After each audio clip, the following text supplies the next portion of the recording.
Oke baik, Assalamualaikum warahmatullahi wabarakatuh. Bapak Ibu Guru yang terhormat, jumpa lagi di channel Guru Abad 21, channelnya para guru Indonesia, konsisten menyampaikan info valid, komitmen melawan berita hoax.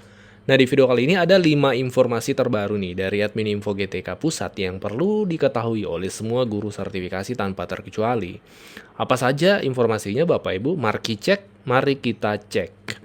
Sebelum lanjut Bapak Ibu, kita sadari makin kesini biaya hidup makin tinggi. Di sisi lain, gaji terasa semakin sulit menyesuaikan dengan kenaikan harga-harga. Hal ini menjadi tantangan keuangan di masyarakat termasuk untuk guru. Namun, guru bisa memanfaatkan waktu luang untuk memulai usaha sampingan. Ternyata, ada banyak usaha sampingan di dunia nyata maupun di dunia maya yang belum banyak diketahui para guru. Nah, e-book Guru Cerdas Finansial yang berisi panduan 15 usaha sampingan untuk guru ini membantu Bapak Ibu memulai usaha sampingan untuk menguatkan ekonomi tanpa mengganggu jam mengajar tentunya. Silahkan pesan lewat nomor WA admin kami di nomor 0823 1332 0383. Iya, yang pertama Bapak Ibu, admin Info GTK melalui salurannya yaitu admin di balik layar ya, admin DBL menyampaikan seperti ini.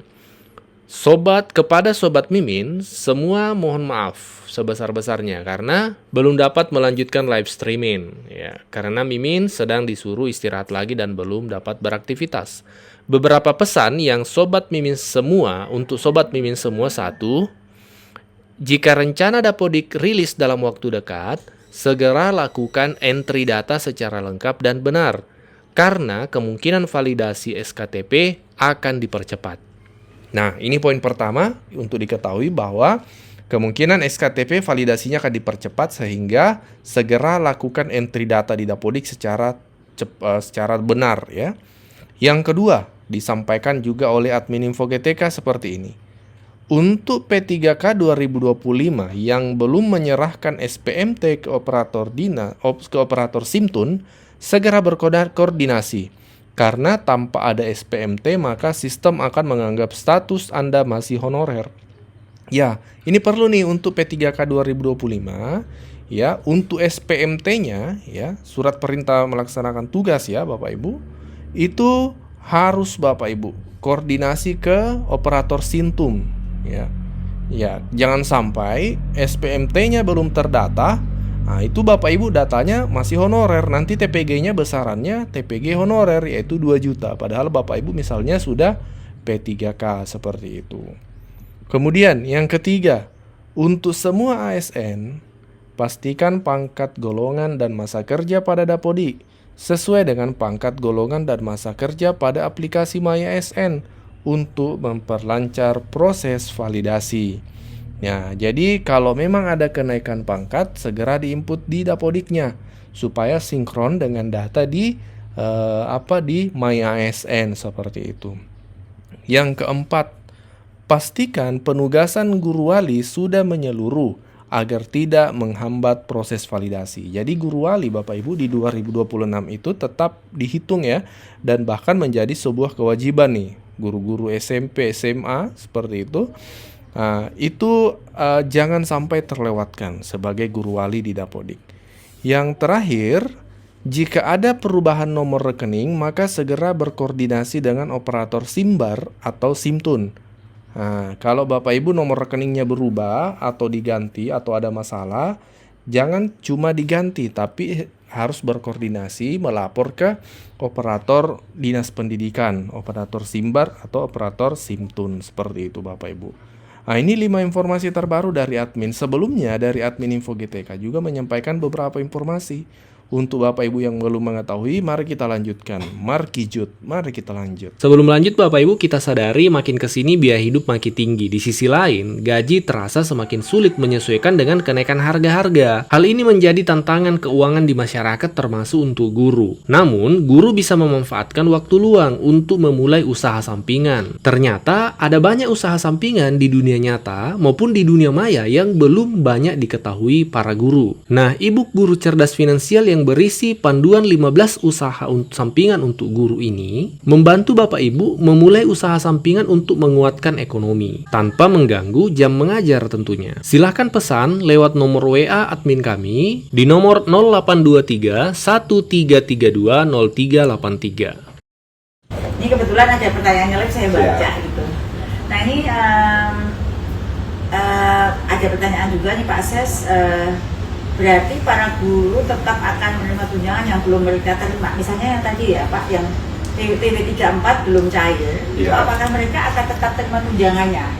Yang sekarang ini ada pertanyaan juga di sini, TW34 belum cair, lalu bagaimana? Apakah mereka akan tetap menerima tunjangannya di tahun 2026? Oh iya, betul Bu Dian. Jadi bagi Bapak Ibu guru yang sudah terbit SKTP-nya, baik di TW3 atau TW4 yang mungkin disalurkannya belum utuh atau mungkin belum terima sama sekali karena berbagai yang kami sampaikan di awal tadi, nantinya akan mendapatkan penyaluran melalui carryover di tahun 2020. Jadi Bapak Ibu tidak usah khawatir kaitan dengan perolehan hak dari Bapak Ibu terkait dengan tunjangan. Nanti akan kami salurkan di tahun 2026 melalui carryover. Tapi mohon izin Bapak Ibu sekalian, tentunya Bapak Ibu juga terus harus melihat info yang ada di GTK dan terus melihat update yang ada di info GTK. Ya, terima kasih Pak. Jadi itu ya, kemudian bagaimana bagi ini yang terkait tadi kan bagi yang sudah valid di tahun 2024 tapi karena pemerintah daerah kekurangan anggaran ya, maka nanti akan jadi sebabnya yang belum cair itu salah satu sebab utamanya adalah habis ya anggaran di Pemda, nanti akan diusulkan untuk JO atau carryover. Nah itu kabar baik yang pertama, setidaknya sudah ada kepastian nih untuk guru-guru bahwa hak tersebut tidak akan hangus Bapak Ibu, tetap akan dibayarkan di tahun ini. Yang kedua, kabar baik yang kedua dari Bu Dirjen menyampaikan bahwa lulusan PPG 2025 itu termasuk penerima TPG 2026. Jadi tetap akan diusulkan sebagai penerima TPG 2026 yang penting memenuhi syarat-syarat yang ada ya, seperti pemenuhan jam mengajar dan NUPTK dan syarat-syarat umum lainnya. Bapak Ibu yang lulus hingga akhir tahun 2025 itu kita usulkan untuk mendapatkan tunjangan di tahun 2026. Hanya memang ada berbagai ketentuan yang harus dipenuhi, misalnya pemenuhan beban kerja Bapak Ibu, yang mana beban kerja itu sudah direlaksasi banyak sekali. Jadi itu yang menjadi syarat utamanya ya, dan diusulkan oleh Pemda meskipun nanti calon langsung. Karena ini banyak pertanyaan ya di kolom komentar, Min, bagaimana kami dengan yang lulusan PPG 2025 kemarin, apakah 2026 ini menerima? Nah, Bu Dirjen kan tadi sudah menjawab seperti itu. Nah, yang ketiga, ini untuk semua guru sertifikasi tanpa terkecuali nih, baik yang lama maupun yang baru. Yaitu terkait mekanisme pencairan TPG per bulan yang saat ini menjadi tanda tanya ya, menjadi sesuatu yang bikin guru-guru itu penasaran seperti apa perkembangannya. Nah, Bu Dirjen itu menyatakan sudah ada persiapan nih yang dilakukan oleh Kementerian Pendidikan dan itu memang secara bertahap. Mari kita simak penjelasan dari Bu Dirjen.